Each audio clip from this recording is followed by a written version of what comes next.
मैं इस दिन अपनी सहेली नाजिया के घर गई थी।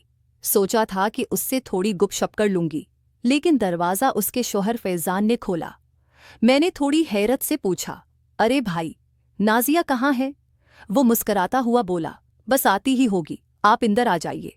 अकेली बाहर खड़ी हुई, अच्छी नहीं लग रही। मैं इंदर आ गई, लेकिन दिल में एक अजीब सा एहसास हुआ।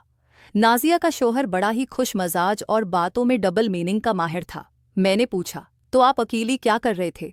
वो हंसकर बोला, अरे दूध फेंट रहा था, कभी आपको भी फेंट दूं? मैं चौंक गई और कहा, क्या मतलब? वो मजाकिया अंदाज में बोला, मतलब चाय का दूध। और किया? आप तो ऐसे देख रही हैं जैसे मैंने कुछ और कह दिया हो। मैंने होनट भेजकर हंसी रोकने की कोशिश की, लेकिन दिल में लगा कि ये आदमी तो बातों से ही बंदे का दिल दहलाना जानता है। थोड़ी देर बाद उसने मुझे पानी पेश किया। गिलास देते हुए बोला, संभाल कर लीजिए गा, वरना सब गिर जाएगा। मैंने कहा, क्या चीज़ गिर जाएगी? वो आंख मार कर बोला, अरे पानी। और क्या?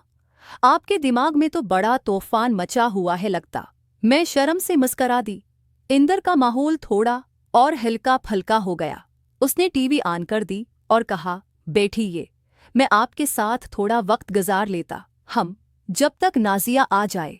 वैसे आजकल अकेली में मुझे बहुत खला महसूस होता है। मैं मजाक में पूछा, किस कस्म का खला? वो आहिस्ता से बोला, सोफे का खला। जब आप बैठ जाती हैं तो भर जाता है।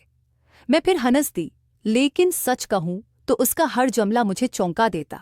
लगता जैसे अभी कुछ बोल देगा जो सीधा शर्म की तरफ इशारा करता है, लेकिन फिर वो मोड़कर हंसी मजाक बना देता।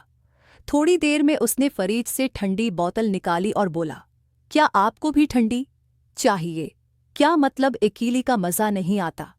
वो बोला, मतलब ठंडी ड्रिंक अकेली पीने का मज़ा नहीं, दो लोग मिलकर पाएं तो मज़ा दिगना हो जाता है। मैंने बोतल पकड़ी तो उसने जानबूझकर कहा, आहिस्ता पकड़िए वरना हाथ से फसल जाएगी। मैंने आंखें बड़ी करके देखा और कहा, क्या फसल जाएगी? वो हंस कर बोला, आरे बोतल, आप तो बड़ी शरारती हैं। इसकी बातें मुझे खींचती चली जा रही थीं। मेरे दिल में शक और तजस्सुस बढ़ता जा रहा था कि आखिर ये आदमी चाहता क्या है। थोड़ी देर में वो मेरे पास आकर बैठ गया, इतना करीब कि मुझे उसके अत्तर की खुशबू साफ महसूस होने लगी। उसने आहिस्ता से कहा, सबा जी, आप जानती हैं कि आपकी मुस्कान इंसान की रातें भी रोशन कर सकती है।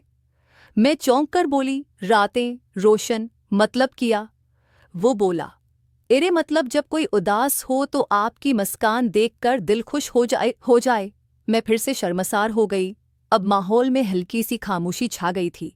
मैं इंदर से सोच रही थी कि नाजिया कब आएगी, लेकिन उसके शौहर फैज़ान की बातों में एक ऐसा कशिश था कि दिल चाहता था वो बोलता ही रहे। उसने अचानक कहा, सबाजी, आप चाहें तो मैं आपको भी वो चीज़ दिखा सकता हूँ जो सिर्फ नाजिया को दिखाता हूँ। मैं चौंक कर बोली, क्या चीज़? वह जोर से हंस पढ़ा और बोला, अरे मेरी नई बाइक। नाजिया को ही अब तक दिखाई थी, आपको भी दिखा दूंगा। मैंने तकिया से उसका हाथ हल्का सा मारा और कहा, आप तो जानबूझकर ऐसी बातें करते हैं। वो बोला, क्या करूं, आदत है। जिंदगी वैसे भी बहुत छोटी है, थोड़ा हंसी मजाक ही से मजा आता है। मैं सबा हूं और इस दिन नाजिया का शौहर फैज़ान मेरे सामने बैठा हुआ था। दिल की धड़कन अजीब तरह से बढ़ रही थी। घर में सिर्फ मैं और वो, बाहर हल्की हल्की हुआ चल रही थी, पर कमरे में जैसे गर्मी बढ़ती जा रही थी। मैंने मजाक में कहा, वैसे नाजिया को देर क्यों हो रही है? वो मुस्कुराता हुआ बोला, शायद आपको हम दोनों को अकेला छोड़ने का इरादा हो ताकि थोड़ा मज़ा आ सके। मैं चौंक गई और बोली, किस किस्म का मज़ा? वो हंस कर बोला, अरे मतलब गुपशप का मज़ा। नाजिया आती है तो हमेशा मोबाइल में मसरूफ़ रहती है, आपके साथ तो दिल खोल कर हंस सकता हूँ। मैंने चैन की सांस ली, लेकिन दिल और ज़्यादा उलझ गया। उसने अचानक चाय बनाने की पेशकश की, सबाजी आपको गर्मा गर्म चाय पिलाऊं? मैंने कहा, हाँ, पर आप तो अकेली हैं, झंझट कैसे करेंगे? वो शरारत से बोला, अरे मैं तो दूध गर्म करने का माहिर हूँ, जरा सा हाथ चलाऊं और झाग बन जाए। मैंने फौरा आंखें फाड़कर कहा, क्या मतलब?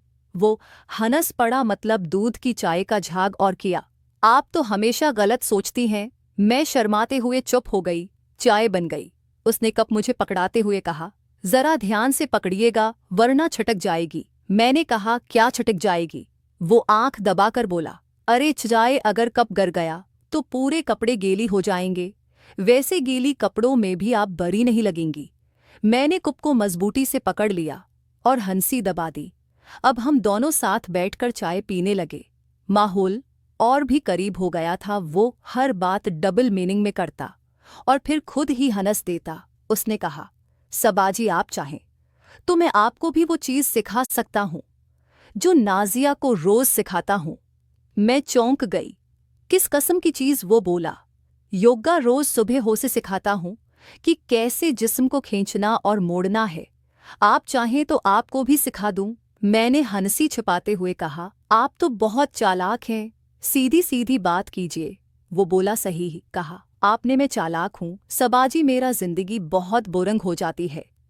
थोड़ी देर बाद उसने टीवी बंद कर दी और मेरी तरफ देखकर कहा, सबाजी अगर मैं कहूँ कि आपकी आंखों में वो नशा है जो किसी शराब में नहीं तो क्या आप मानेंगी? मैंने थोड़ी झिझक के साथ कहा, ये बातें आप नाजिया से कहते हैं या हर लड़की से? वो मुस्कुराता हुआ बोला, नाजिया तो अब मेरी बातों को सीरियस लेती ही नहीं। वो कहती है मेरे गाल में तुम्हारी हर बात में डबल मीनिंग होती है, लेकिन आप सुनकर लाल हो जाती हैं और यही असल मज़ा है। मेरे गाल सचमुच लाल हो गए थे।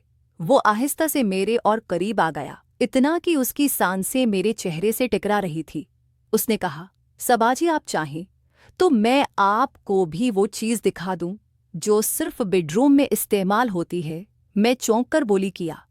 वो जोर से हंसा, अरे नया तकिए मैंने खास अपने कमरे के लिए खरीदा है। नाजिया को बहुत पसंद आया था। मैंने सिर पकड़ लिया और हंसते हंसते बोली, आप तो मुझे बेवकूफ़ बना रहे हैं। अब मैं खुद भी खेल में शामिल हो गई थी, उसकी डबल मीनिंग वाली बातों का लुत्फ लेने लगी थी। मैंने मजाक में पूछा, फैजान भाई अगर नाजिया अभी आ गई? तो वो शरारत से बोला, तो हम दोनों कह देंगे कि हम तो बस दूध फेंट रहे थे। मैंने तकिया उठाकर उसके कंधे पर मारा। हम दोनों जोर से हंस पड़े, लेकिन उसी हंसी मजाक में मेरे दिल की धड़कनें और तेज हो रही थी। कमरे का माहौल अब और ज्यादा पर तजस्सुस हो गया था। उसने मेरी आंखों में देखते हुए आहिस्ता से कहा, सबाजी कभी सोचा है अगर इंसान वही करे जिसका उसे दिल चाहता है? मैं सबा हूं और इस वक्त मुझे ऐसा लग रहा था कि कमरा आहिस्ता आहिस्ता बंद हो रहा है। दरवाज़ा पहले ही बंद था, खिड़कियों पर पर्दे पड़े हुए थे और सामने बैठा फैजान मुसलसल मुझे अपनी बातों में आल जा रहा था। उसने शरारती लहजे में कहा, सबाजी आप इतनी घबराई हुई क्यों लग रही हैं? क्या आपको डर है कि मैं कुछ कर दूंगा? मैंने धीमी आवाज में कहा, हाँ डर तो है। वो मुस्कुराया और बोला, डर तो तब होना चाहिए जब दूध उबल कर बाहर निकल जाए। मैं तो बस आहिस्ता आहिस्ता आपको गर्म करने आया हूं। मैं चौंक